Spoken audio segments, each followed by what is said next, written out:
동안과 그동안에 많은 도전들을 받으셨을 거예요. 그러나 정말 더울 거예요. 다가올 거예요.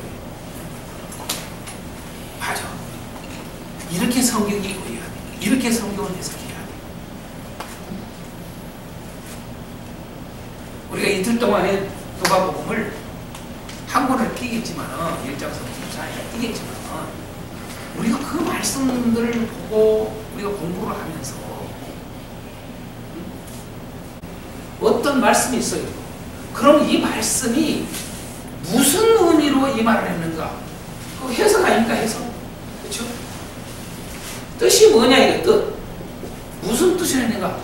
그런데 이 뜻을 여러 가지로 마음대로 생각을 해요. 해석을 해요. 우리가 그 뜻을 해석하기 위해서, 뜻을 알기 위해서, 그래서 여러분요, 문자를 보기도 하고, 여러분 원어를 보기도 하고, 여러분 배경을 보기도 하고, 예? 다양한 번역이나 보기도 하고, 또한 주석들도 보기도 하고, 그러지 않습니까? 이유가 결국은 이것이 이거 하기 위해서 그런 거 아니에요? 그렇죠? 이거 뭘 뜻인가? 그런데요, 아무리 이거 해도 이것이 잘 안 풀 때가 많아요.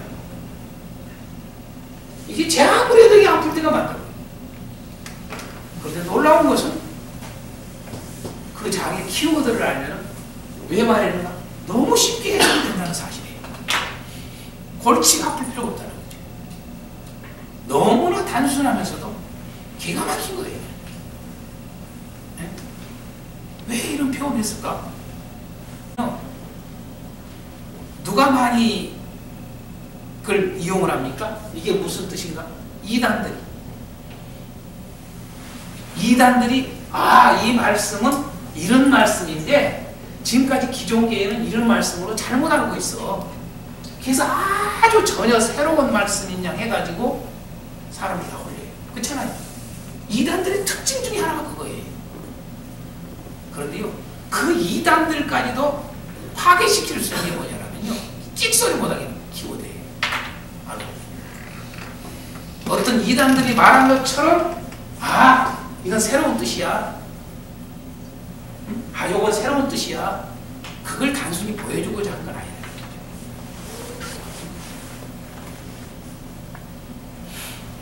많은 사람들, 오늘 특히 오늘 이 시대는요, 우리가 살고 있는 지금 이 순간에 우리 한국교회만 봐도요, 한국교회 모습을 봐도 성도들이요,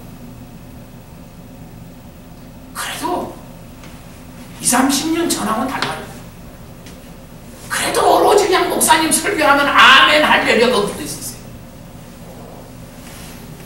그러나 지금은요, 이제 그거 안 맥혀들어요.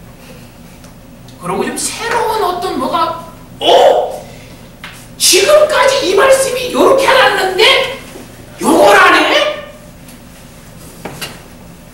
여기에 싹 쏠리는 거예요. 그래서 신천지가 되는 거예요, 여러분. 달래되는 거 아니에요. 얼마 전에 신천지가 뭡니까? 어디서? 서울시청 앞에서 몇천 명? 에? 다 가운 입고, 에? 그 행사했잖아요. 다들 그 얼굴이 환한 얼굴에다가 흥분을 해. 인터뷰를 다 하는데 보니까. 기존에 이쪽에 교회 다녔던 사람들이요. 근데 이게 새로운 말씀을 들었다 이거예요. 그럼 신천지만 그런 게 아니라 이 해석이 요걸로 알았는데 요걸 알아보면은요, 그걸 휩쓸기 시작해요. 맞는지 안 맞는지 생각은 안 해. 얼마나 사람들이 단순하고 어리석냐면요, 이게 맞는지 안 맞는지보다 생각이 난 게 아니라 다른 해석이야, 다른 해석. 이게 새로운 해석이야. 거기에 휩쓸려 버려요.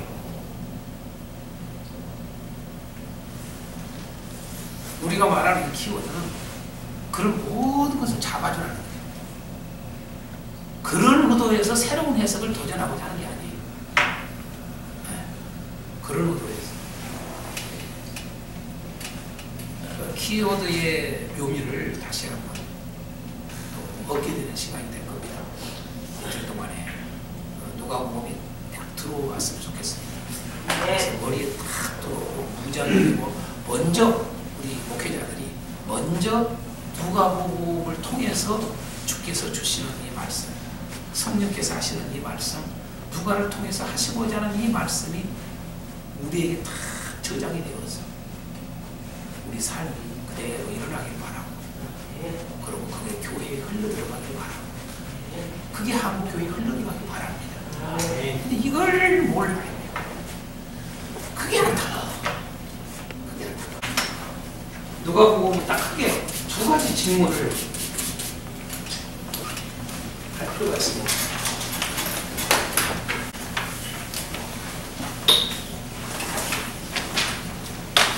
하나는 하나님 나라. 하나님 나라가 어떤 것인지.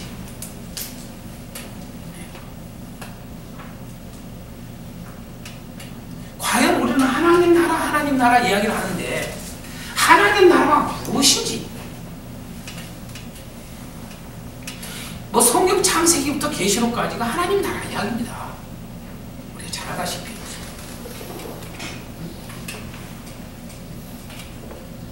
그렇지만은 누가복음은 하나님 나라를 무진장히 명쾌하게 정확하게 우리에게 제시를 하고자 하는 거예요. 그게 무진장히 강해요. 그래서 누가복음을 딱 공부할 때 우리 다 하나님 나라 하는 얘기하지만은 하나님 나라가 무엇인지 이 질문 하나 하고, 과연 그러면은 이 하나님의 나라는 이런 건데 이 하나님의 나라에 어떻게 들어가야 들어가는지, 어떻게 들어가는지, 네? 하나님의 나라를 아는 것만이 아니라 하나님의 나라는 어떻게 해야 들어가는지까지가 아주 이 두 가지를 요약해 놓은 겁니다.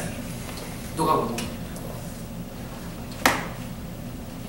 오늘날 우리 교회가 누가복음은 특징이 뭐냐면은 기존의 복음을 듣고 신앙생활한 사람들에게 무진장히 적합한 이 누가복음입니다. 예. 그래서 하나님 나라가 내가 지금까지 이게 잘못 알았어. 그걸 정립시켜 주는 거예요. 정확하게 정리해 주는 거예요. 누가는. 뿐만 아니라 나는 하나님의 나라에 들어가 있는 사람인 줄 알았는데 아니네. 이걸 깨닫게 해요.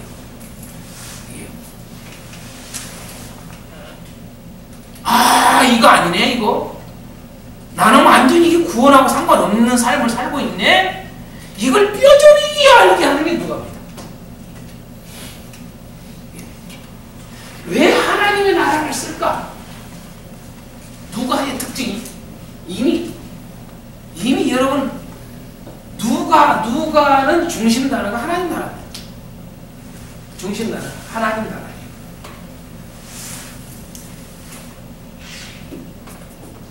왜 하나님 나라가 중심 단어냐? 여러분 나눠드린 자료에 보면 제가 근거 한 두 가지 내려봤어요.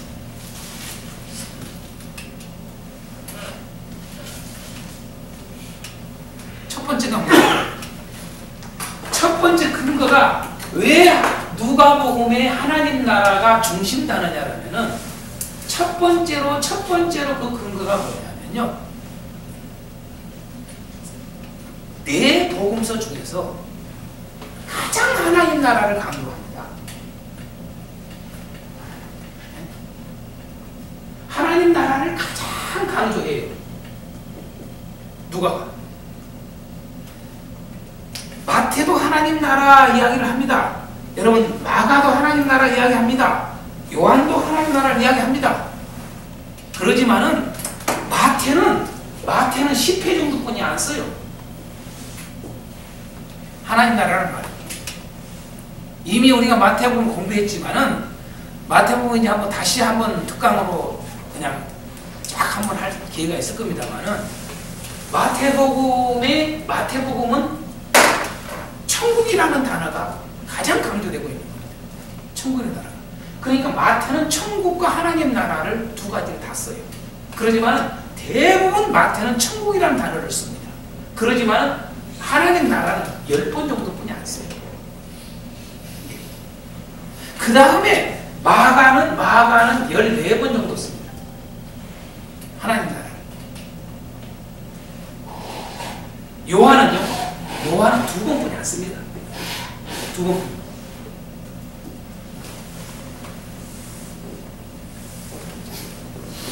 이렇게 우리가 알다시피 마태복음 28장까지 있고 마가복음은 여러분 16장까지 있고 여러분 요한복음은 21장까지 있지 않습니까? 알다시피 여러분 이건 24장까지 있지 않습니까? 그런데 누가는 하나님의 나라를 40회 이상을 씁니다. 40회. 엄청나게 씁니다. 이게 네 복음서를 비교를 해봐도 누가가 어디에 치중을 하느냐? 하나님 나라에 치중을 합니다. 완전히 한 몇 배 이상 다 되어버립니다. 이렇게. 그 단어를 많이 쓴다는 말은 그게 강조한다는 말이에요. 거기에다가 모든 걸 집중시킨다는 말이에요. 이게 키워드입니다. 하나님 나라. 또 하나 근거가 뭐냐? 이렇게 많이 단어를 많이 쓰기도 하지만은 여러분 나눠 들은 자료 한번 보세요. 여러분 4장 43절 한번 봐요. 4장 43절. 누가복음 4장 43절. 예수께서 이르시되 내가 다른 동네에서도 하나님의 나라 복음을 전하여야 하리니 나는 이 일을 위해 보내심을 받았노라 라고 말해요. 그래서 하나님 나라를 딱 얘기한다고. 이하고 똑같은 사건, 똑같은 저기에 마태는 어떻게 표현했느냐, 마가는 어떻게 표현했느냐. 마가복음 1장 38절을 보면은요. 마가복음 1장 38절에 뭐라고 되어 있는가 보세요. 전도라고 표현되어 있어요. 한번 보세요. 하나님 나라라는 말이 없어요. 우리가 다른 가까운 마을들로 가자. 거기서도 전도하리니. 전도에다가 초점을 둬요. 그러니까 마가의 중요한 키워드는 전도입니다. 그러니까 이 키워드가 다 달라요. 그래서 그걸 강조하는 거예요. 그래서 마가는 거기에 집중되어 있어요. 예. 그래서 우리가 알다시피 마가는 뭐예요? 만민에게 복음을 전파하라. 이겁니다. 그걸로 마지막 끝내요. 그치요? 전도에다가 초점을 둔다고요. 이미 이제 제가 1장 시작할 때 다시 마태복음, 마가복음 시작이 어떻게 시작됐는가 이야기할 때 좀 하겠습니다. 벌써 시작이 무엇부터 기록을 했느냐가 의도가 딱 그냥 알아요. 뭐에다가 초점을 두고 있는가, 어디에다가 집중하고 있는가, 그냥 알 수 있는 거예요. 예. 여러분 누가복음 6장 20절을 한번 볼까요? 누가복음 6장 20절. 6장 20절에 보면 어떻게 됩니까? 여러분 잘 아는 말씀이에요. 우리가 마태복음에서 말하는 팔복과 관련된 이야기죠. 자, 여기서는 누가는 뭐라고 그래요? 자, 너희 가난한 자는 복이 있나니 하나님의 나라가 너희 것이니. 네? 하나님의 나라가 너희 것이니. 이 말을 한단 말이에요. 우리 알다시피 뭐예요? 마태는 천국이 너희 것이며 그러잖아요. 하나님 나라가 아니죠. 하늘나라죠. 그렇죠? 이게 달라요. 똑같은 말을 다르다고 말이죠. 또 7장 28절을 볼까요? 7장 28절 누가복음 28절 보면 세례 요한에 대해서 이렇게 말을 해요. 내가 너에게 말하거니 여자가 낳은 자 중에 요한보다 큰 자가 없도다. 그러나 하나님의 나라에서는 극히 작은 자라도 그보다 크니라. 분명히 뭘 강조해요? 하나님 나라 강조합니다. 그런데 똑같은 이 사건에 대해서 어떻게 마태는 말하고 있는가? 11장 11절 보세요. 마태복음 11장 11절.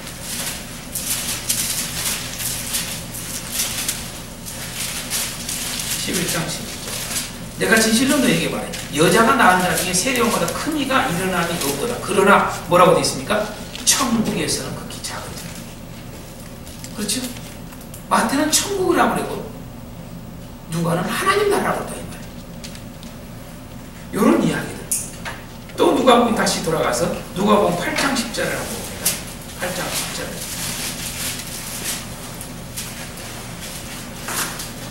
8장 10절에 보면 어떻게 나옵니까? 하나님의 나라의 비밀을 아는 것이, 씨 뿌리는 비유를 통해서 하나님의 나라의 비밀을 아는 것이 이렇게 돼 있단 말이에요. 하나님의 나라 비밀을 이라는 말을 해요. 마태는 뭐라고 그랬겠어요? 그렇죠. 마태는 천국의 비밀. 자, 9장 2절 한번 볼까요? 누가복음 9장 2절. 누가복음 9장 2절도 뭐예요?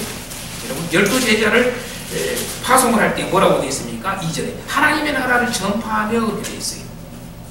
그런데 여러분요, 마태복음 10장 7절을 한번 봐요. 마태복음 10장 7절 뭐라고 되어 있죠? 마태복음 10장 7절 천국이 가까이 왔다 해라 그래요. 천국을 전파하란 말이에요. 자, 마가는 뭐라고 내가 볼까요? 마가복음 6장 한번 보세요. 마가복음 6장. 이 말씀을 마가는 어떻게 했는가? 6장 7절 이하에 보세요. 6장 7절 이하에. 12제자를 부르시고 불시도 보내시면서 더러운 빛을 제의하는 권능을 주시고 명하시며 여행을 위하여 지팡이 외에는 양식이나 배낭이나 전대에 돈이나 아무것도 가지지 말고 10만 신고 두벌옷도 입지 말라. 또 이르시되 어디서든 누구의 집에 가거든 그곳에 떠나기에 거기서 유하라. 어느 곳이 너희를 영접하지 아니하고 너희 말을 듣지도 아니하거든 거기서 나갈 때에 발 아래 먼지를 떨어버려 그들에게 증거를 삼으라 하시니 제자들이 나가서 회개하라. 전파하고 많은 귀신을 쫓아내며 많은 병자에게 기름을 발라 고치더라. 자, 마가는 하나님 나라라나 천국이란 말이 있습니까? 없습니다. 그렇죠? 똑같은 사건의 적인데 하나님의 나라를 강조를 안 해요. 그죠? 아까 이야기했죠? 마가는 전파, 전도에 관심이 있는 거예요. 이런 것들이 왜 있고 없고 차이 있고 왜 어디는 하나님 나라고 어디는 천국이라고 그러고 이러한 것들이 아주 이게 다르단 말이에요. 여러분 나눠드린 자료에 보면은 뭐 이미 누가복음 9장 11절 같은 경우도 9장 11절의 말씀 같은 경우도 5,000명의 그 오병이 일어나는 사건을 통해 그때도 말할 때도 보면은 하나님의 나라의 일을 이야기했다라는 말을 쓰지만은 마태나 마가는 하나님 나라는 말이 없습니다. 안 써요. 전혀 표기가 안 되어 있습니다. 이런 이야기라든가. 그 다음에 또 뭡니까? 9장 60절 같은 경우도 마찬가지입니다. 9장 60절 같은 경우도 나를 따르라고 이렇게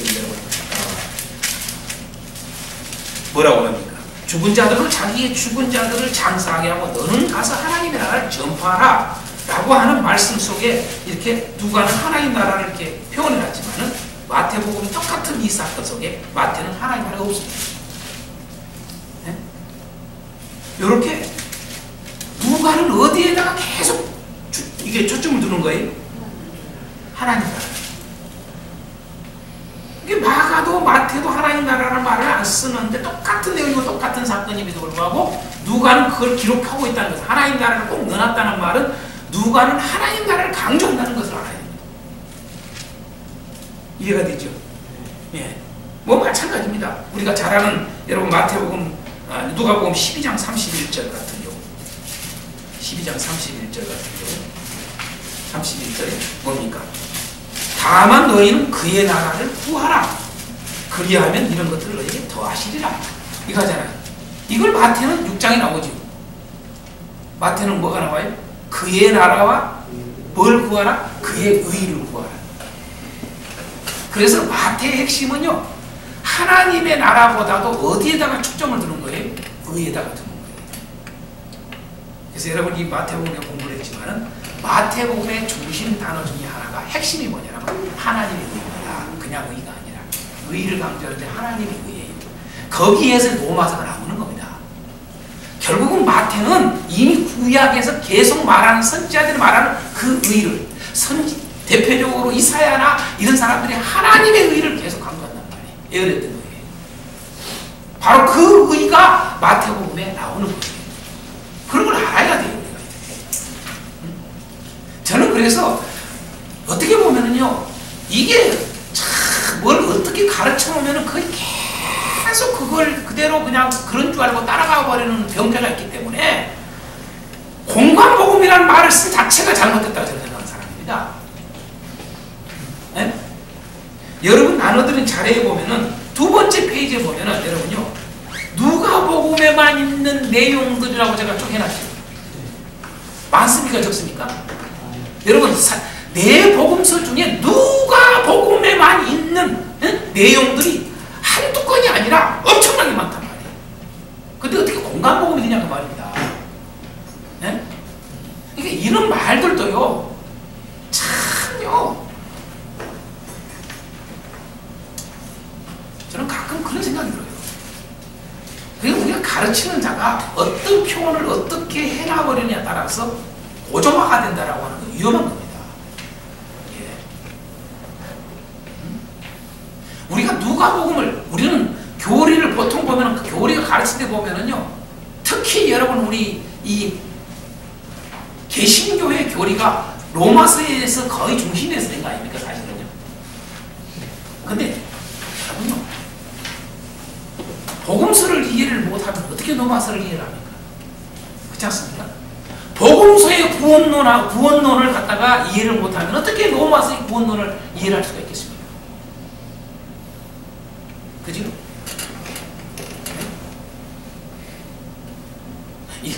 이러한 일들이 어떤 것들을 한번 딱 고착화시켜놔서 그것에만 딱 꼬여놓고 그게 아니면은 아닌 걸로 받아들여요.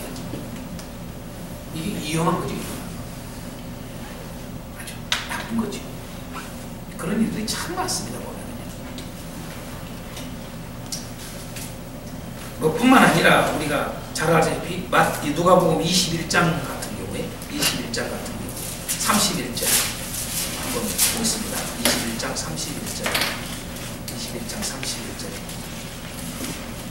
대표적인 것만 해가지고 이렇게 뽑아놓은 겁니다. 31절 이와 같이 너희가 이런 일이 일어나는 것을 보거든 하나님 나라가 가까이 온 줄 알라라고 말해요. 마지막 때의 모습을 그 종말의 모습에 대해서 이런 일이 일어날 때 무화과 나무의 그 비유를 통해서 이런 일이 일어나면은 하나님 나라가 가까이 온 줄 알라라고 말을 해요. 그런데 여러분 알다시피 마태는 뭐라고 했습니까? 인자가 이렇게 표현했어요. 인자가 가까이 온 줄 알라고 그랬어요. 이제 이해가 되죠? 네? 똑같은 사건, 똑같은 내용인데 누가는 어디에다 초점을 두는 거예요? 하나님 나라입니다. 마태는 하나님 나라에다 초점 두는 게 아니에요. 이해가 되죠? 그래서 마태는 인자라고 그랬는데 인자가 가까이 온 줄 알라고 그랬는데 누가는 하나님 나라가 가까이 온 줄 알라. 그러니까 하나님의 나라에 대해서 얼마나 누가는 우리에게 이게 주입을 시키고 싶은가 그걸 알아야 됩니다. 왜 그럴까라고 하는 거예요. 왜 그럴까? 왜 그럴까요? 누가는요 이 하나님의 나라를 강조한다는 말은 여러분 이제 아시겠지만 특징 중에 내가 특징은 넣어놓지 않았습니다만 특징 중에 넣어놓지 않았습니다만 감을 잡아야 돼요. 여러분 이 세상과의 대조입니다. 이 세상과의 대조. 이 세상과 하나님 나라는 전혀 다르다고 하는 거예요. 네? 전혀 다르다. 어떻게 보면 정반대다. 그래서 철저히 누가는 이 세상 나라의 가치관을 다 무너뜨립니다. 네? 이 세상에서 인간이 추구하고 인간이 이게 좋다고 생각하고 이게 바르다고 생각한 모든 것들을 다 무너뜨립니다. 이것은 사도 요한의 저기하고 또 연결됩니다. 왜 사도 요한이 이 세상이나 이 세상의 것들을 사랑치 말라고 그랬는가?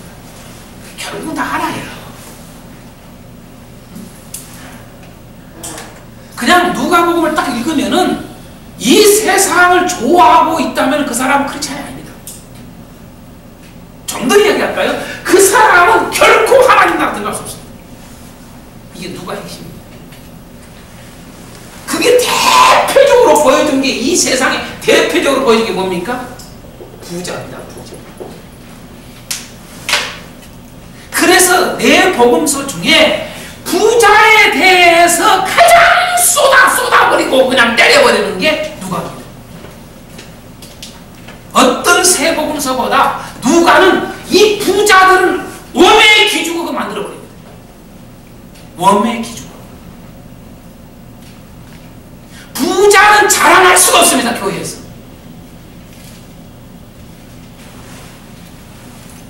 네? 가장 기가 살 수 있는 게, 여러분, 누가 보면 가난한 자들이 기가 살 수 있는 거예요. 돈 많은 거 자랑하지 마. 이게 누가가 말하고 하는 겁니다. 하나님 나라 못 들어가. 그래서 부자에 대해서 아주 한두 번도 아니고 끊임없이 말해요. 여러분 나눠드린 자료를 한번 보세요. 2장에 있는 그 다른 복음서에 없는 내용들을 잘 보세요. 한번 살펴보세요. 여러분, 세례 요한의 출생과 예수님의 출생, 그 자체부터가 여러분이니까 세례 요한이나 예수님이나 다 출생이 가난한 자입니다. 가난한 자. 또 탄생, 예수님의 탄생 소식을 접한 사람 보세요. 다른 네 복음서하고 달리 누가는 목자들에게 해놓습니다. 그죠? 또 안나, 다른 복음서는 없어요. 이게 다 가난한 자. 그쵸? 예수님의 어린 시절, 이 가난한 곳에서 사회생활하는 모습. 그쵸? 여러분, 나인성 과부의 아들 이야기, 이런 거 지금 누가 와 있습니다. 이게 다 가난한 자예요. 과부에. 이해가 되죠? 여러분, 자비를 베푼 사마리아 사람, 가난한 자입니다. 아멘.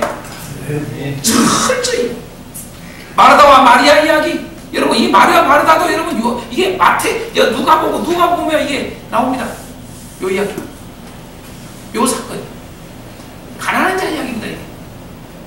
또 유산을 나눠주기를 바라는 이야기, 이런 거 왜 이야기 나오냐 이거예요.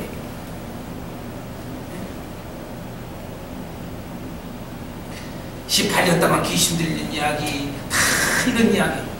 여러분, 왜 이러면 돈 이야기를 합니까? 드라크마의 비유, 이런 거. 이게 부자와 가난, 요걸 지금 이야기하는 상황입니다. 전체를 보세요. 기도에 대한 그 기도라는 그 과부 이야기. 하필이면. 네? 가난한 자의 모습들이거든요. 여러분, 그 세리 이야기.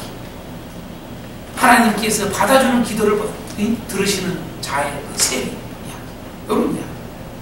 왜 여러분 삭개오 이야기가 나옵니까? 누가만 나오잖아요, 삭개오 이야기. 예? 왜? 부자의 가난과 이것을 하기 위해서, 부자에 대해서 얼마나 이것을 우리에게 상기시키기 위해서. 우리가 잘 알다시피 뭡니까? 부자와 죽은 나사로 이야기. 그렇죠? 왜 옳지 않는 청직 이야기가 왜 나오냐 이거죠. 그렇죠? 다 여러분 부자와 가난과 이야기입니다. 이 보면 이러한 것들을 우리가 누가는 얼마나 강조하고 있는가. 네? 한마디로 말해서 이 세상이 추구하는 것들을 따라갈 때에는 하나님 나라하고 상관없다. 하나님 나라는 들어갈 수 없다. 하나님 나라 있는 게 아니다. 라고 하는 것을 아주 끊임없이 강조하죠. 아주 우리 머리를 그냥 쉐리시켜버려요. 그래서 철저히 이 세상에 추구하는 것을 다 내려놓게 만들어버려요. 이거 내려놓지 않으면 안 돼 만든 겁니다. 이게 누가 보는 겁니다. 그러니까 오늘날 우리가 잘 살아가는 이 시대 속의 한국 교회를 향해서도 필요하고 못 사는 곳에서도 여러분 누가 보면 너무나도 중요합니다. 서로 반대입니다. 그렇죠?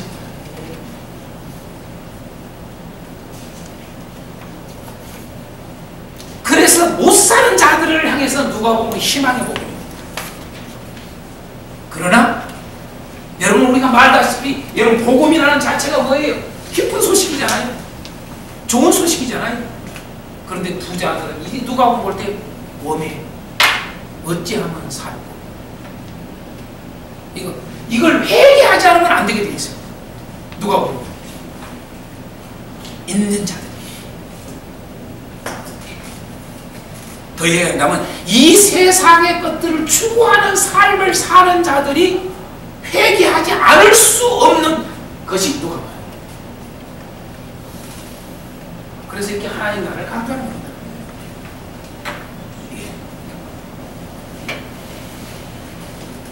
그래서 기록 목적이 뭘까요? 여러분 잘 아시죠? 기록 목적.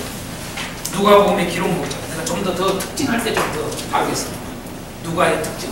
이 하나님 나라를 제가 강조하게 하다 보니까 얘기 나왔는데 조금 더 특징. 누가복음의 특징이 할 때 좀 하겠습니다. 그럼 누가복음의 기록 목적, 누가복음의 주제. 여러분 여기에서 중심 나라가 하나가 또 뭐가 붙어야 되냐면 하나님 나라와 하나가 붙어있는 더 확실하게라고 하는 단어. 확실하게. 사도 확실하게. 라는 단어. 그렇죠? 확실하게 하리라 함이로라. 자, 그러니까 이미 알고 있다는 거죠. 네? 그죠? 선지식이 있다는 거죠. 그죠? 하나님 나라에 대한 선지식. 그죠? 이게 있다는 거죠. 거기에 대해서 그 지식이 확신해지죠. 그 말입니다. 그래서 더 확실하게. 그래서 누가는 기록 목적이 아주 정확하게 들어있습니다. 이렇게. 어떤 성경은 기록 목적을 정확하게 표현하지 않고 전체 내용을 봤을 때 이게 기록 목적이나 알 수가 있습니다. 이제 다음 달부터는 우리가 이번 목요일날 안 합니다. 강의. 다음 달부터 로마서 들어갈 때 로마서 같은 경우는 기록 목적이 딱 들어있습니다. 누가복음처럼 표현되어 있어요. 기록 목적이. 그러니까 어떤 책은 기록 목적이 정확하게 되어 있고 어떤 경우는 정확하게 안 되는 경우가 있습니다. 기록 목적. 그럼 그 기록 목적이 정확하게 기록된 것은 훨씬 더 쉽습니다. 누가는 어떻게 무엇을 쓰고 있는가 이걸 알 수 있는 게 뭐예요? 기록 목적을 알고 하는 거예요.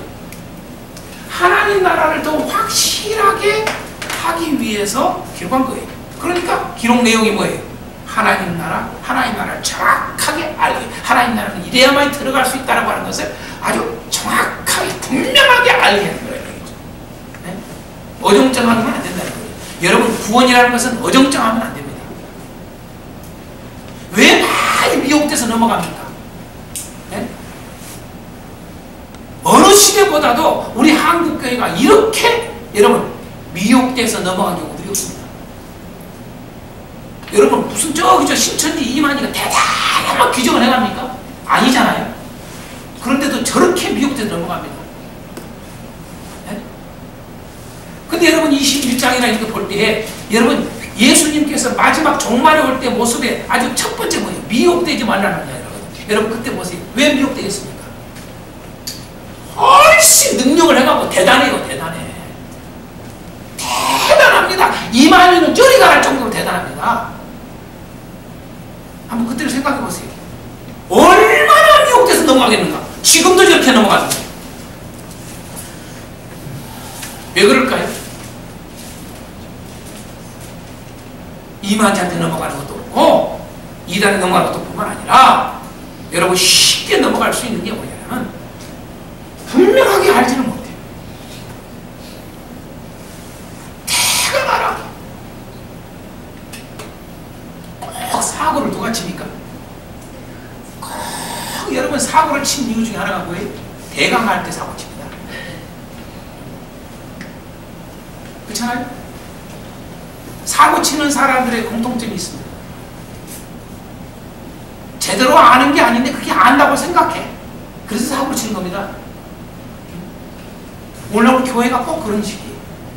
오늘 우리 한국 교회가 제대로 알지 못하는 게 너무 많아요. 그래서 사고를 치고 있어. 이게 사고를 친다는 말은 무슨 말입니까? 하나님의 불순종하고 있다는 말입니다. 주 뜻대로 살고 있질 않아. 근데 주 뜻대로 사니까 착각을 해요. 부자와 거지 나사로에 비유해서 부자처럼. 그죠? 자기는 구원받을 줄 알아요. 착각 속에 살아가는 그리스도의 교회가 꽉 차 있어요. 왜 그러냐 이게. 그래서 이게 누가 쓴 겁니다. 하나님 나라를 확실하게 알아라. 분명하게 알아라. 네? 어정쩡해가지고 하나님 나라 들어가는 게 아니라 이겁니다. 그래서 기록 목적이 이거기 때문에 여러분 주제는 그냥 쓸 수 있는 거죠. 주제는 뭐라고 합니까? 하나님 나라 복음을 확실하게 알아라. 그럼 되는 것입니다. 네? 하나님 나라 복음을 확실하게 알아라. 이게 주제입니다. 하나님 나라 복음을 확실하게 알아라. 확실하게 알아라. 안 써도 상관없어요. 하나님 나라를 확실하게 알아라. 네?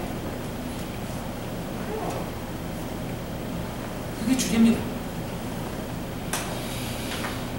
그래서 제가 디모데서의 표현도 썼지 않습니까? 또 다른 말로 배우고 확신한 일에 거해라. 같은 말입니다. 이게 배우고 확신한 일에 거해라. 대우비를 확실하게 알기를 원합니다. 그 말은 배우고 확실한 일에 거하십시오. 그 말은 똑같은 거예요. 그렇죠? 오늘 이런 걸 배워야 돼요. 이런 걸 배워야 돼요. 하나님의 나라를 배워야 돼요.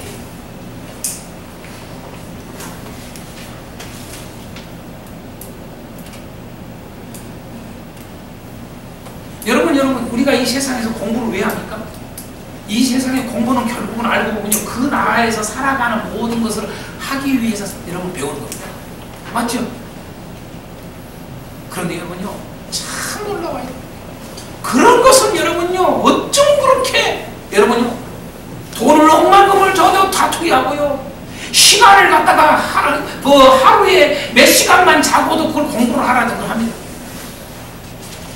뭐 이번에 수능 본 애들이 인터뷰를 하는데 그렇더만 12년 동안에 갈고 닦은 것을 오늘 비로소 이제는 그 결과를 나타내기 위해서 시험을 본다는 겁니다. 여러분 12년 동안에 갈고 닦은 게 뭡니까? 오직 수능을 위해서 그 결과물이 나온다는 이야기죠. 그래서 그들은 하루에 3시간, 4시간, 2시간 잠을 자고 학교에서 왼종일 저녁까지 공부하고 그것도 그저께 또 학원 공부하고 그것도 그저께서 과외도 공부하고 얼마나 합니까? 그런데 알다시피 이번에 수능이 한 일주일 연장되다 보니까 여러분 뉴스가 보시지 않습니까? 여러분 고액 특강,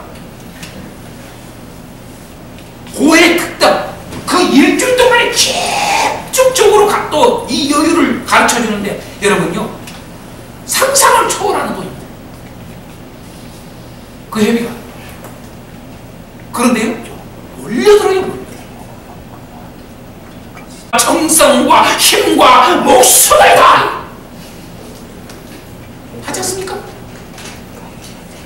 저는 이런 질문을 드리고 싶습니다.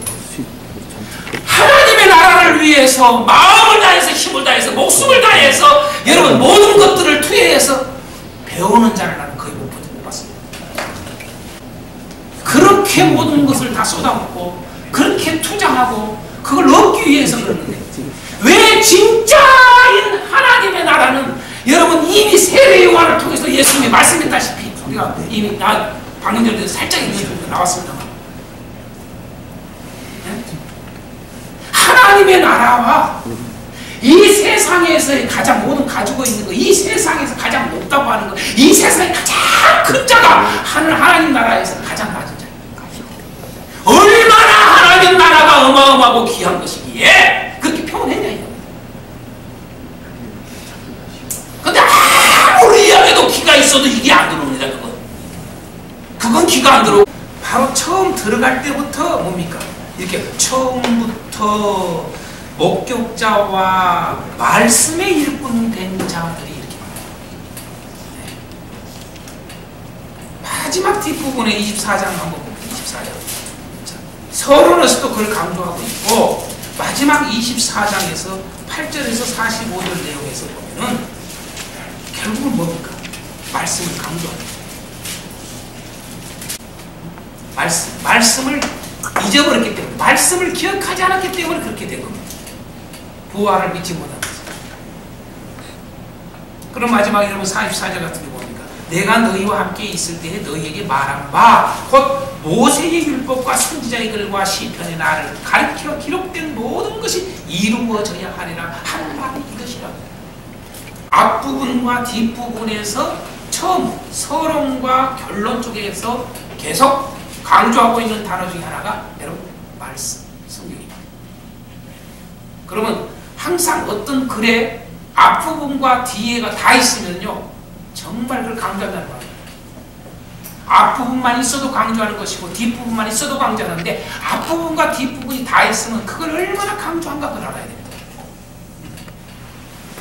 그래서 누가복음의 특징은 뭐냐면 하나님의 나라는 성경을 아는 것이 중요하다는 걸 알고 그걸 강조해요. 더 다른 말로 말하면 누가의 이 특징은 하나님의 나라는 성경을 아는 자가, 성경을 믿는 자가 이 말이에요. 하나님 나라 것이다. 하나님에 들어간 거예요. 이걸 말해주고 있는 거예요. 사실 그게 누가의 특징이에요. 두 번째로 특징이 무엇을 강조하냐? 잘 알다시피 여러분 성령을 강조합니다. 다 성령을 다 내복음서 다 이야기합니다. 그러나 누가는 더 강조합니다. 유독히 되어 있으니까 마태복음은 성령을 12번 사용합니다. 마가는 6번 사용합니다. 12번 사용하고 마가는 6번 나옵니다. 그 다음에 요한은 12번 나옵니다. 성령이라는 단어가 이렇게 나옵니다. 그런데 누가는 16번을 사용합니다. 누가는 그러니까 제일 많이 써요. 단어가 성령을 그렇게 강조해요. 누가는 뿐만 아니라 여러분 잘 아다시피 나름대로 자료는 그냥 참고하시고 11장 13절 여러분 잘 아다시피 여러분 11장 13절 한 군데만 보겠습니다. 11장 13절 누가복음 11장 13절 너희가 악할지라도 좋은 것을 자식에게 줄 줄 알거든. 하물며 너희 하늘 아버지께서 구하는 자에게 무엇을 주시지 않겠느냐? 성령을 주시지 않겠느냐? 여러분 잘 아다시피 마태는 뭡니까? 똑같은 좋은 것을 주시지 않겠느냐? 이렇게 했단 말이에요. 표적으로 마태는 좋은 것이라고 표현했어요. 근데 누가는 성령을 표현했어요. 사역의 모든 출발도 누가는 성령으로, 예수님의 사역도 성령으로, 세례요한의 사역도 성령으로 다 이야기합니다. 그렇죠? 성령을 엄청나게 강조해요. 왜 여러분 구하라고 주실 것이라니 기도를 구하는 거 하는데 성령을 주신다라고 하는 것은 딱 끝을 맺는 거예요. 여러분 성령이라고 하는 게 뭐냐? 이게 강조하는 거예요. 다시 말해서 하나님의 나라는 성령의 역사라는 거예요. 하나님의 나라. 또 다른 얘기 봐. 하나님의 나라는 성령이 들어오는 거예요. 그게 하나님의 나라입니다. 성령이 들어오지를 않으면 하나님의 나라가 안 돼요. 이 말입니다. 그래서 좀 더 이야기해보면 성령 말을 쓰는데 그대로 쓴다면 여러분요 이 성령을 그냥 우리가 딱 놓치는 경우도 있어요. 성경도 마찬가지입니다만 성령도 마찬가지 그대로 쓴다 무슨 말입니까? 성령이 거룩한 뭡니까? 영입니다. 그렇지 않아요? 거룩한 다시 말해서 하나님의 나라는 거룩한 영의 역사예요.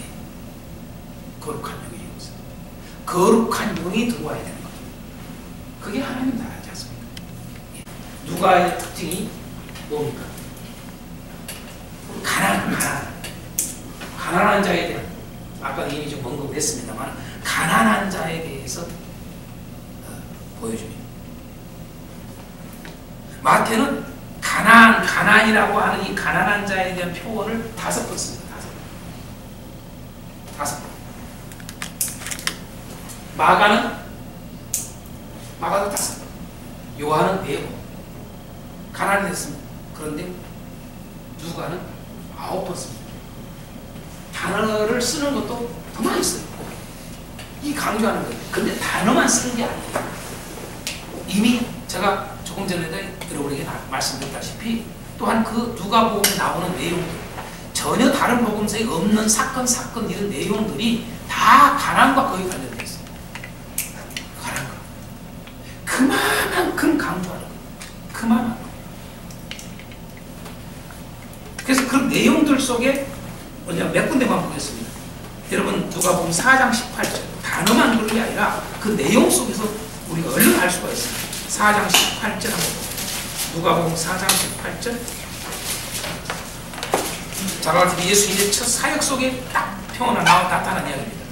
주의 성령이 내게 임하셨으니 이는 누구에게 복음을 전하시려고? 가난한 자에게 복음을 전하시려고 하고 딱 되어 있습니다. 그런데 마태나 마가는 이 가난한 자에 대해서 복음이 없습니다. 전혀 안 되어 있어요. 얼른 그것만 봐도 알 수 있어요. 똑같이 이렇게 내용이 전하는 이야기가 마태복음 13장하고 마가복음 6장에 다 있습니다. 그런데 거기에 여러분 가난한 자라고 하는 걸 강조하라. 그렇게 차원이 다릅니다. 내용들이. 또 한 군데만 보겠습니다. 여러분 나눠둔 자료 중에 한 군데 보겠습니다. 여러분 12장 13절 봅니다. 12장 13절.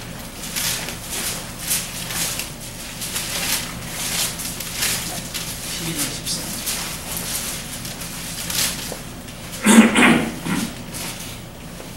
13절 지하에 우리 중에 한 사람이 그래 선생님 내 형을 명하여 유산을 나와 나누게 하소서. 이 내용이 나오잖아요. 이르시되 이 사람아 누가 나를 너희의 재판장이나 물건 나누는 자로 세웠느냐 하시고 그들에게 이르시되 삼가 모든 탐심을 물리치라. 사람의 생명이 그 소유에 넉넉한 데 있지 아니하니라 라고 이 말을 한단 말이에요. 그러면서 부자 비유를 한다고 해요. 그렇죠? 한 부자가 밭에 소출이 풍성하며 심중에 생각하였는데 내가 곡식 쌓아둘 곳이 없으니 어찌할까? 또 이르되 내가 이렇게 하니까 내 곡간을 걸고 더 크게 짓고 내 모든 곡식과 물건을 더 거기 쌓아두리라. 또 뭐라고? 내 영혼에게 말하기를 영혼아 여러 예술 물건을 많이 쌓아뒀으니 평안히 쉬고 먹고 마시고 즐거워하자. 이런 내용들이 여러분요 마태나 여러분 마가나 이런 거 없어요. 전혀 이런 내용. 요한이나 이런 건 전혀 없어요. 이런 내용이 없습니다. 이 내용이 없습니다. 누가만 있어요. 이런 내용. 그 말이 뭘 말하고자 하는 거예요? 가난한 자에 대한 이야기를 하고자 하는 거예요. 이걸. 이런 내용 말고도 이미 제가 조금 전에 했습니다만은 그 탕자의 비유에서라든가, 그렇죠? 탕자의 비유를 통해서라든가, 아니면 부자가 거기 나사로 이야기를 통해서라든가, 부자 삭개오 이야기를 통해서라든가, 이런 내용들이 전체가 뭐냐? 누가는 한마디로 말해서 하나님의 나라는 가난한 자일 것이다. 이게 특징. 하나님 나라는 가난한 자일 것이다. 그게 누가의 특징입니다. 그게 강점이에요. 그래서 우리가 이제 이렇게 전체적으로 살펴볼 때 또 구체적으로 나옵니다. 왜 여러분요 누가복음에는 왜 예수님께로 나온 이 제자들을 향해서 왜 그들을 칭찬했고 구원을 이야기했고 하는 걸 알아야 돼요. 그냥 되는 게 아닙니다. 그들이 모든 것을 버렸다는 말은 가난한 자가 됐다 그 말입니다. 여러분 쉽게 안 버려집니다 이게. 그렇잖아요?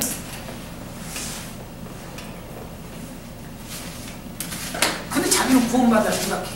자기는 주님을 따른 제자라 생각을 해요. 그러니 얼마나 우습습니까? 절대 그럴 수 없음을 계속 강조하는 게 누가 있지? 하나님 나라는 가난한 자일 것이다.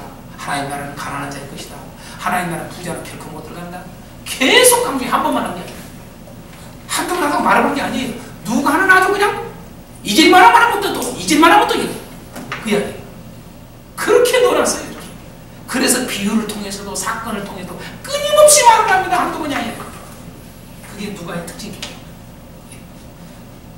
우리가 알고 있어요. 왜 여러분 가난한 자가 돼야 되는 거예요? 왜 가난한 자를 그렇게 강조할까라고 하는 거예요. 네? 이걸 단순히 여러분요, 못 살면 되는구나 이렇게만 생각하지 말라고.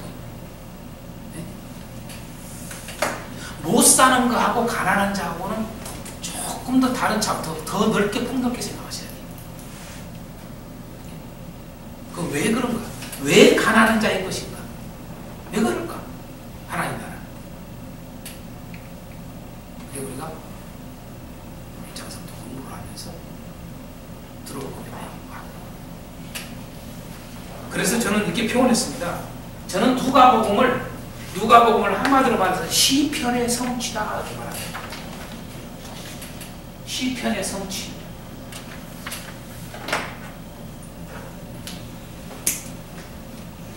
다른 말로 말해서 여러분 뭡니까? 누가복음을 읽으면 누가복음이에요. 시편은 여러분 가난한 자들이에요.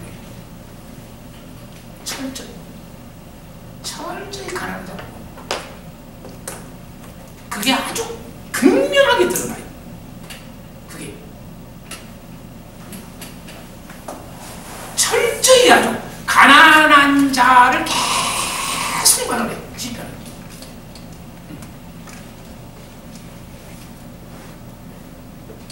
그래서 저는 누가복음 시편의 성취다 이런 표현을 쓰고 싶습니다.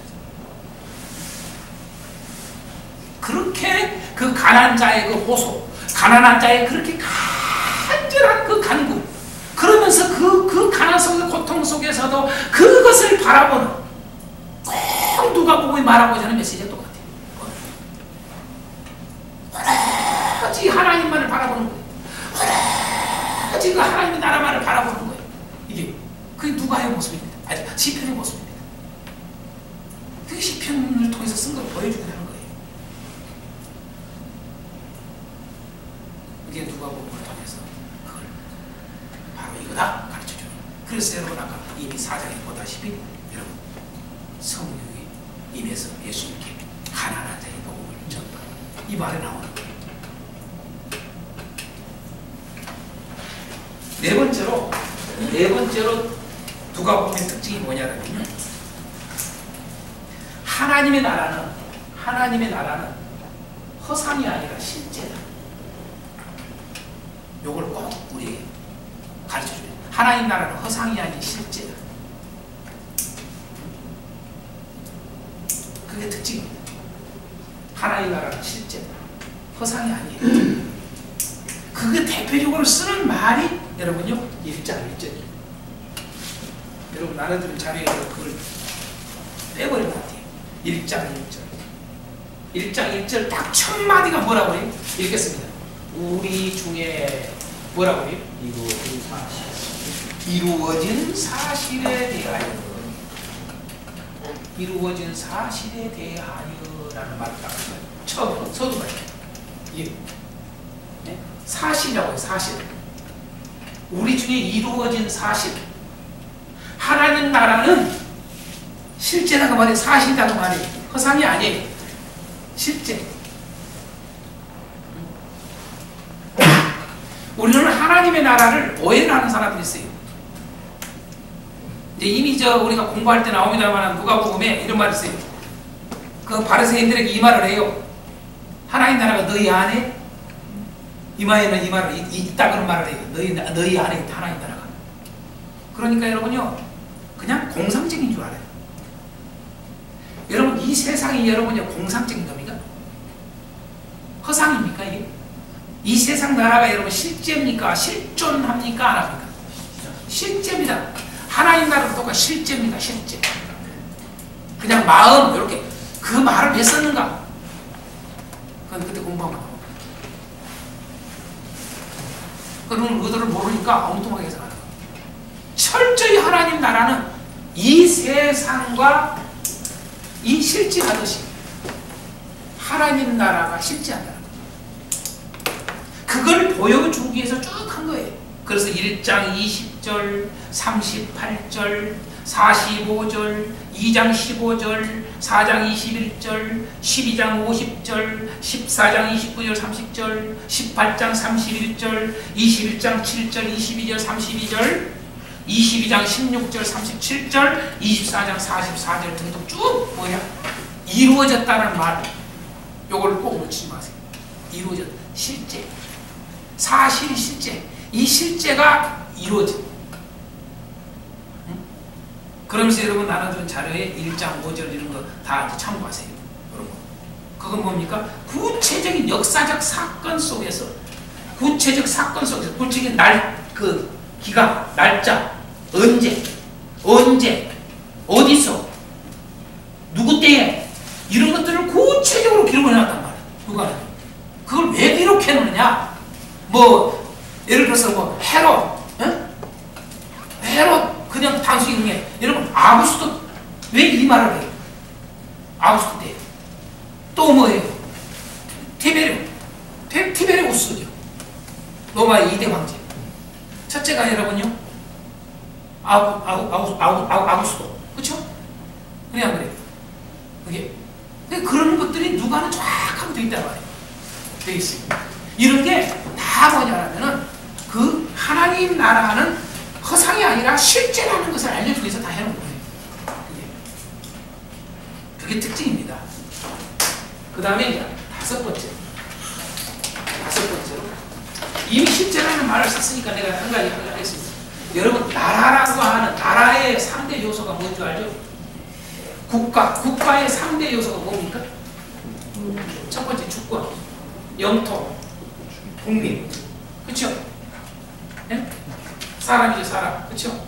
영토, 국민, 백성이죠. 그쵸? 이게 주권, 영토, 백성. 이게 나라의 3대 조건입니다. 우리가 잘 알지. 똑같아요. 하나님 나라도요. 하나님 나라도 나라라고 하는 것은 반드시 주권과 영토와 백성이 딱 세 가지가 있어야 합니다. 그게 나라입니다. 무슨 하나님 나라가 여러분요 그냥 허공ጥ는 돌아다니는 게 아닙니다. 아멘. 그걸 알아야 됩니다. 그럼 뭐가 달라요? 여러분 대한민국의 주권은 뭐예요? 여러분 대한민국 주권은 뭐예요? 국민, 사람이에요. 그게 차이점이에요. 사람이 아니라 하나님이 돼야 돼. 그래서 하나님 나라예요. 아멘. 그걸 알아야 돼요. 그러니까 우리는 대한민국이라는 나라 속에서의 하나님 나라 백성으로 살아가는 거예요. 본질이 여기가 아니에요. 본질이 여기라고요. 그걸 잊어버리면 안 돼요. 그렇잖아요? 그런데 우리는 기독교 안에, 교회 안에 여러분요 주권이 요걸 주장하는 사람들 꽉 차 있습니다. 그래야 그래? 따라합시다. 사람이 주권되면, 국민이 주권이 되면, 성도가 주권이 되면, 하나님 나라 아니다. 반드시 망한다. 반드시 망한다. 사람이 주권이 되면 반드시 망한다. 그게 역사가 지금까지 말해줍니다. 사람이 주권이 됐을 때, 한 사람이 주권이 됐든, 그렇죠? 백성이, 온 백성이 주권이 돼서 사람이 주권이 되는 곳에 여러분 영원히 있는 곳이 없습니다. 다시 말해서 전제주의든 여러분 사회주의든 민주주의든 영원히 존재하는 주의가 될 수가 없습니다. 깨닫기를 바랍니다. 꼭 알아야 돼요. 그걸 알려주는 게 성경이에요. 이게 우리의 가치관이 확 뒤집어지는 거예요. 이게 성경 없이는 이게 알 수가 없어. 이게 옳은 줄 알아. 그래서 이거 주장하고 그거에 대해서 옳다 생각하는 거예요. 주권론부터가 문제가 되거든요. 그러니까 하나님 나라와 여러분 이 세상 나라는 차이가 다른 거예요. 철저히. 뭐 독재든 뭐든 다 여러분이요 사람의 주권입니다. 맞죠? 그러니까 인간의 본질은 사람이 주인이 된 게 성경은 죄다 그렇게 해놨습니다. 할렐루야. 맞지 않습니까? 이게 출발입니다. 이게 창세기 출발이.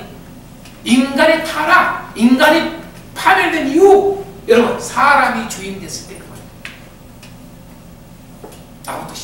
사람이 주인 됐어요. 그렇죠? 내가 주인 돼도 안 돼. 맞죠? 어떤 한 사람이 권력 가지고 다 주인 돼도 안 돼. 맞죠? 백성들이 다 여론이 100%가 다 주인 돼도 안 돼. 여러분 51대 49가 아니라 여러분요 100대 0이라 할지라도 여러분 그거 망하는 거예요. 그게 우리에게 가르쳐주는 거예요. 죄예요, 죄. 사람이 주인 되면 죄다. 이걸 꼭 놓치지 말아야 돼요. 그죠? 우리가 공부할 때 이제 5장에 가서 나옵니다. 5장이 왜 베드로가 주여 나를 떠나서서 제가 죄인입니다 이 말을 했는가? 왜 말씀을 의지했다는 말이 뭔 말인가? 이걸 잘 적용을 해야 돼. 엉뚱하게 적용하면 안 돼. 잘못 해석하면 설교하면 안 돼. 철저히 내가 주권이었던 것이 하나님으로 주권이 바뀌는 겁니다. 그게 죄사함입니다. 죄사함. 그게 누가 보면 5장의 핵심입니다. 죄사함. 한마디로 말하면 하나님이 주인되게 하는 것. 이해가 되죠? 사람이 주인돼서 다 문제 된다니까요. 내가 주인돼서. 근데 교회 안에 사람이 주인되는 말이에요. 얼마나 우스워요. 51대 투표를 해서 51대 49가 되면 그게 하나님 뜻이에요. 목사님 맞습니까? 표만, 득표수만 많으면 그게 하나님 뜻입니까? 왜 여러분 제비뽑기를 했는가를 우리는 놓치면 안 됩니다. 구약만 했습니까? 신약의 사도도 제비뽑기했다고 합니다. 왜 제비뽑기했냐? 철저히 주권이 하나님. 그 사상입니다. 제비뽑기한테 대표적인 게 하나님만이 주권이 되도록 하는 거예요. 그게 하나님 나라입니다. 맞잖아요. 아니 99%가 찬성이고 1%가 반대했다 할지라도 여러분요 그것이 뜻이 아닙니다. 그런데 우리는요 교회가 민주주의 국가가 되어 있습니다. 맞아요 안 맞아요? 교회가 민주주의 국가가 되어 있습니다.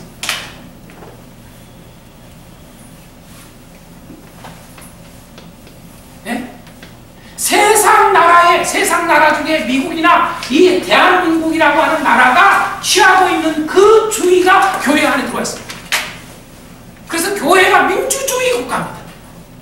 그러면서 민주주의가 안 되면 그게 교회가 아니라 생각합니다. 오늘 성도들 수많은 사람들 목사님도 주의 하나님이 주의 말은 다 하나님 주의인데 하는 행실들을 보고 다 결과 행동들 보고 방법이나 다 보고 민주주의라고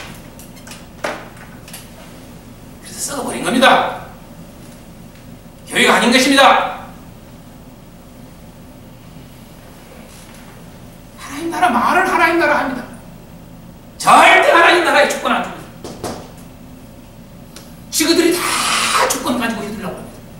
어느 목사가 주권 가지려고 그러고 어느 장로가 주권 가지려고 그러고 어느 안수 집사님가 주권 가지려고 그러고 어느 팀이 어느 그룹이 주권 잡으려고 그러고 그게 무슨 하나님 나라입니까?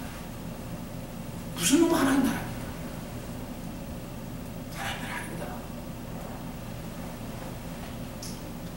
이미 내가 주제할 때 이거 강조하려다가 지금 이거 해줍니다. 정말 이것부터 깨겠습니다. 이것부터 철저히.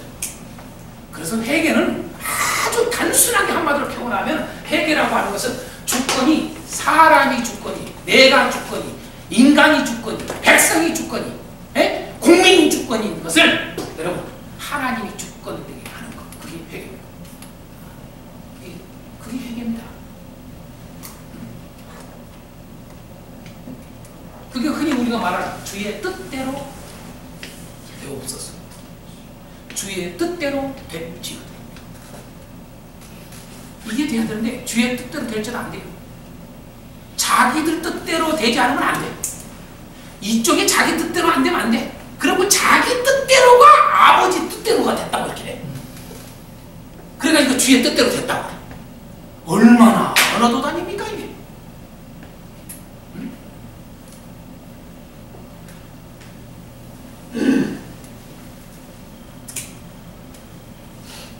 주권, 영토, 분명한 영토가 있습니다. 땅, 터가 있습니다.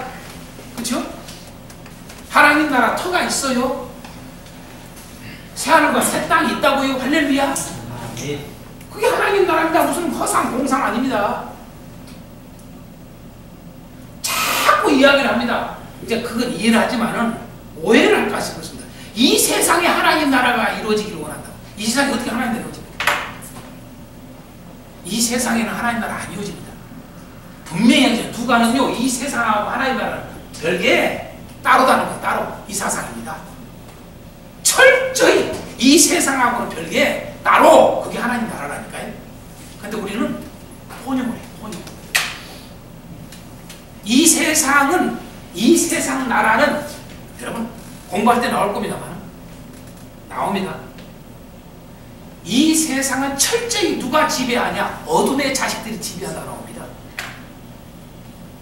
누가는 그걸 말을 해줘요. 어둠의 자식들이 이 세상 나라는 지배를 합니다. 천하없이도 기독교가 어디 가요? 깨닫기를 바랍니다. 이해가 안 갑니까? 이 세상은 여러분요, 철저히 어둠의 자식들이 지배합니다. 빛의 자식들이 지배하지 않습니다. 여러분 요한계시록에 왜 예수님 재림합니까? 그래서 왜 천년왕국을 이야기합니까? 이게 하나님 나라입니다. 네? 하나님 나라. 빛의 자식들이 비로소 통치를 보여주는 게 천년왕국입니다. 아멘. 네. 지금은 다 뭡니까? 어둠의 자식들이 다 지배하고 있는 겁니다. 꼭 깨닫기 바랍니다. 그 좀 더 이야기하면 요한은 뭐라고 했습니까? 그 임금이 마귀입니다. 마귀. 어둠이잖아요. 어둠. 마귀. 마귀가 지배해. 마귀가 임금 노다고 있어. 그게 마귀의 종들, 그게 짐승입니다. 요한계시록 말하면 다니엘서 같은 표현하면 짐승을 표현했단 말이에요. 통치.